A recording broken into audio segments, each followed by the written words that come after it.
আপনি কি জানেন পৃথিবীর ইতিহাসে সবচেয়ে শক্তিশালী ভূমিকম্প কোথায় হয়েছিল, কত শক্তিশালী ছিল সেটি, আর এর ফলে কি ধ্বংসজ্ঞ হয়েছিল? আজকের এই ভিডিওতে আমরা জানব পৃথিবীর সবচেয়ে বড় ভূমিকম্পের গোপন রহস্য এবং এই ধ্বংসজ্ঞ প্রকৃতির দুর্যোগ কিভাবে পুরো একটি দেশকে কাঁপিয়ে দিয়েছিল। তাই ভিডিওটি সম্পূর্ণ দেখুন এবং রহস্যময় এই ভূমিকম্পের কাহিনী দেখতে থাকুন। ভূমিকম্প কি এবং এটি কেন ঘটে? ভূমিকম্প পৃথিবীর অভ্যন্তরে টেকটনিক প্লেটগুলোর নড়াচড়া এবং সংঘর্ষের ফলে সৃষ্টি হয়। সাধারণত যখন দুই প্লেটের মধ্যে প্রচণ্ড চাপ সৃষ্টি হয় এবং সেই চাপ হঠাৎ মুক্তি পায় তখন ভূমিকম্প হয়। কিন্তু 1960 সালে এমন একটি ভূমিকম্প হয়েছিল যা আজও বিজ্ঞানীদের চমকে দেয়।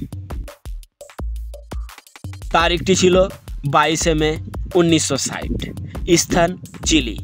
কম্পনের মাত্রা ছিল 9.5। 1960 সালের 22 মে চিলির ভলদিয়াভিয়া শহরে পৃথিবীর ইতিহাসে সবচেয়ে বড় ভূমিকম্প আঘাত হানে। মাত্র কয়েক মিনিটের মধ্যে পুরো শহরটি ধ্বংসস্তূপে পরিণত হয়। ভূমিকম্পের ফলে বিশাল বিশাল ফাটল সৃষ্টি হয়, ভূমিধস ঘটে এবং গাছপালা উপড়ে যায়। সুনামির কারণে সমুদ্রের পানি 25 মিটার উঁচু হয়ে জলোচ্ছ্বাস আনে। এটি এতটাই শক্তিশালী ছিল যে 10,000 কিলোমিটার দূরে হওয়ার পরেও জাপান ও ফিলিপাইনের উপকূলে পৌঁছে গিয়েছিল। 1960 সালের এই ভূমিকম্পে প্রায় 5,000 মানুষ মারা গিয়েছিল এবং 10 লাখের বেশি মানুষ গৃহহীন হয়েছিল। আর্থিক ক্ষতির পরিমাণ ছিল $5 বিলিয়ন। ভূমিকম্পের কারণে চিলির ভূপ্রকৃতিতেও ব্যাপক পরিবর্তন এনেছিল।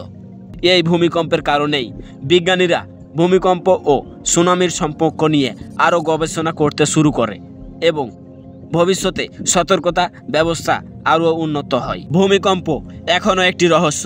বিজ্ঞানীরা মনে করেন প্রশান্ত মহাসাগরীয় রিং অফ ফায়ার অঞ্চলে আগামী 50 বছরের মধ্যে আরও বড় ভূমিকম্প হতে পারে।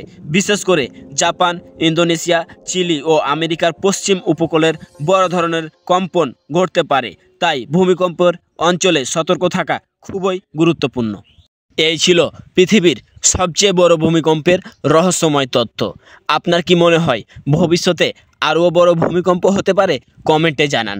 যদি এই ভিডিওটি ভালো লাগে তাহলে লাইক, শেয়ার এবং রহস্য চ্যানেলকে সাবস্ক্রাইব করতে ভুলবেন না। ধন্যবাদ।